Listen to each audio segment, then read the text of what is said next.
जय श्री कृष्णा। राधे राधे साथियों। स्वागत है आपका हमारे YouTube चैनल हर हर भक्ति में। आप पर और आपके परिवार पर भगवान की कृपा हमेशा बनी रहे।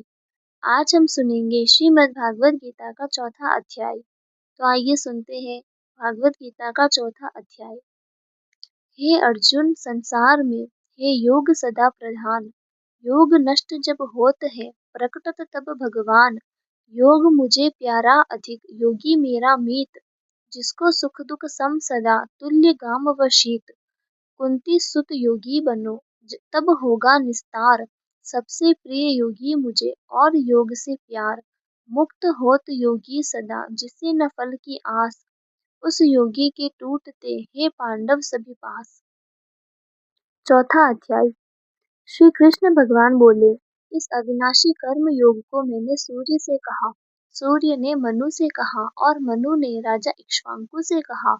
हे अर्जुन, इस तरह परंपरा से प्राप्त यह योग सब राजर्षियों ने जाना, परंतु अधिक समय व्यतीत होने से यह लुप्त हो गया। वही प्राचीन योग आज तुमको मैंने बताया है, क्योंकि तुम मेरे भक्त और मित्र हो। यह रहस्य अति उत्तम है। अर्जुन बोला, आपका जन्म तो अभी हुआ है और सूर्य का जन्म बहुत दिन पहले हुआ था। मैं किस प्रकार मानूं कि सूर्य को यह योग आपने बताया था। श्री कृष्ण भगवान बोले, हे अर्जुन, मेरे और तुम्हारे अनेक जन्म हो चुके हैं। मुझे वह याद है और तुम भूल गए हो। मैं अजन्मा, अविनाशी, संपूर्ण प्राणियों का स्वामी और अपनी प्रकृति से स्थित हूँ तथा अपनी माया से जन्मता हूँ। हे भारत, जब जब धर्म की हानि होती है और अधर्म का प्राबल्य होता है, तब तब ही मैं जन्म लेता हूँ। साधुओं की रक्षा, पापियों का विनाश और धर्म की स्थापना करने के लिए प्रत्येक युग में जन्मता हूँ। जो मेरे इस अलौकिक जन्म और कर्म का तत्व जानता है, वह मृत्यु होने पर फिर जन्म नहीं लेता और मुझ में लीन हो जाता है।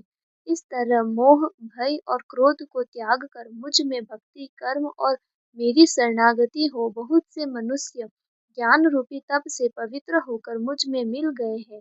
जो जिस भाव से मेरा पूजन करता है, उसको मैं उसी प्रकार का फल देता हूँ। जो मनुष्य लोक में कर्म सिद्धि की इच्छा करने वाले देवताओं का पूजन करते हैं, क्योंकि इस लोक में कर्म की सिद्धि शीघ्र होती है। मैंने चारों वर्णों की सृष्टि अपने अपने गुण और कर्म से ही की है। सृष्टि का कर्ता मैं ही हूँ, तथापि मुझे अकर्ता अविनाशी मानो। कर्म मुझको बांध नहीं कर सकते तथा कर्म फल में मेरी कामना नहीं है। इस प्रकार जो मुझको पहचानता है, कर्मों के बंधन में नहीं पड़ता। इसी प्रकार समझाकर प्राचीन मुमुक्षुओं ने भी कर्म किए हैं। अतः पूर्व पुरुषों के पहले ही किए कर्मों को तू भी कर। हे अर्जुन, कर्म क्या है और कैसे किया जाता है, इसके विचार में विद्वानों की बुद्धि भी चकरा जाती है। उस कर्म का वर्णन मैं तुमसे करूंगा, जिसके जानने से संसार के बंधन से छूटकर मोक्ष के भागी होंगे।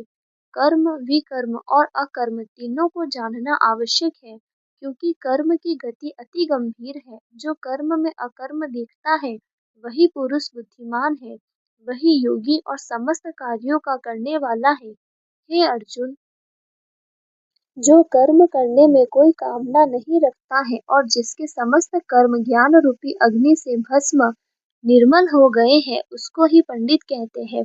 जो फल की आशा छोड़कर कर्म करता है और उनमें आसक्ति भी नहीं रखता है तथा निराश्रय ही सदा संतुष्ट रहता है, ऐसा मनुष्य कर्मों में घिरा रहने पर भी मानो कुछ नहीं करता है। सब कामनाओं को त्याग मन और आत्मा को वश में कर संसारी प्रपंचों से छूटकर केवल शरीर से काम करते हैं, वे भी कर्म बंधनों से संतापित नहीं होते। देव योग से जो कुछ मिल जाए उसी में जो संतुष्ट रहता है, जो हर्ष, शोक आदि द्वंद्वों से मुक्त है तथा किसी से ईर्ष्या द्वेष नहीं करता, कर्म की सिद्धि या असिद्धि में भेद नहीं समझता, वह कर्म करता हुआ भी उससे नहीं बंधता। जो फल की इच्छा नहीं रखता, वह वासना से दूर हो गया है। ज्ञान में जिसका मन अचल है, जो यज्ञ के कर्म करता है, वे सब कर्म लुप्त हो जाते हैं। हवन करने का पदार्थ भी ब्रह्मा है, आहुति देने वाला भी ब्रह्मा है। इस प्रकार जिसकी वृत्ति में सब कर्म ज्ञानमय है, उसी को ब्रह्म प्राप्त है। कोई कोई कर्म योगी देवताओं की पूजा करते हैं और कोई कोई ज्ञान योगी ब्रह्म रूप अग्नि में यज्ञ रूप से हवन कर परमात्मा का भजन करते हैं। कोई ऐसे हैं जो कि अपनी इंद्रियों को तथा सब कर्मों को संयम रूपी अग्नि में होम देते हैं और कोई कोई इंद्रियों रूपी अग्नि में इंद्रियों के रूप शब्द आदि विषयों को होम देते हैं। कितने ही लोग इंद्रियों के सब कर्मों को और प्राणों के कर्मों का आत्मज्ञान से प्रज्वलित आत्मा का संयम रूपी अग्नि में होम देते हैं। कोई तो द्रव्य यज्ञ करते हैं, कोई तप यज्ञ करते हैं, कोई योग यज्ञ, कोई स्वाध्याय और कोई ज्ञान रूपी यज्ञ करते हैं। कोई प्राणायाम में तत्पर रहने वाले योगी प्राण वायु और अपान वायु का लय करते हैं। कोई आहार को निरंतर कम करते हुए प्राणों को होमते हैं।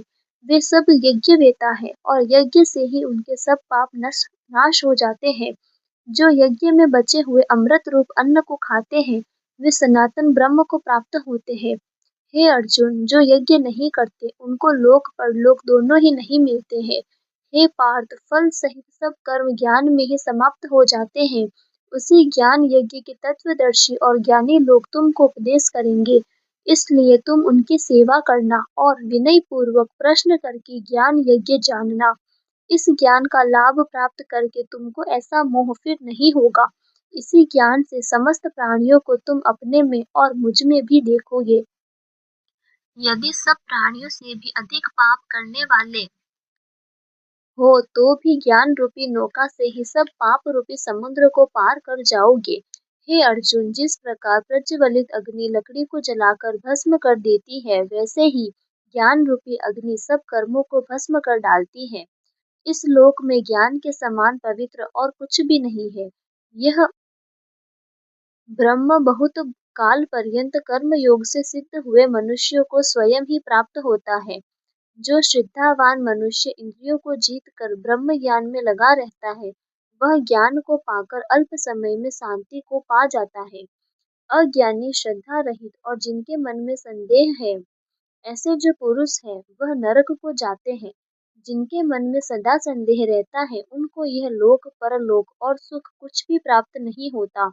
जिसने परमेश्वराधन और निष्काम कर्म योग के आश्रय से कर्म बंधन त्याग दिए हैं और ज्ञान से जिसके सब संदेह दूर हो गए हैं, हे अर्जुन, उस आत्मज्ञानी पुरुष को कर्म बंधन नहीं। हे अर्जुन, अज्ञान से उत्पन्न हुए चित्त के इस संशय को ज्ञान रूपी तलवार से काटकर तुम मेरे बताए हुए कर्म योग को करने के लिए प्रस्तुत हो जाओ।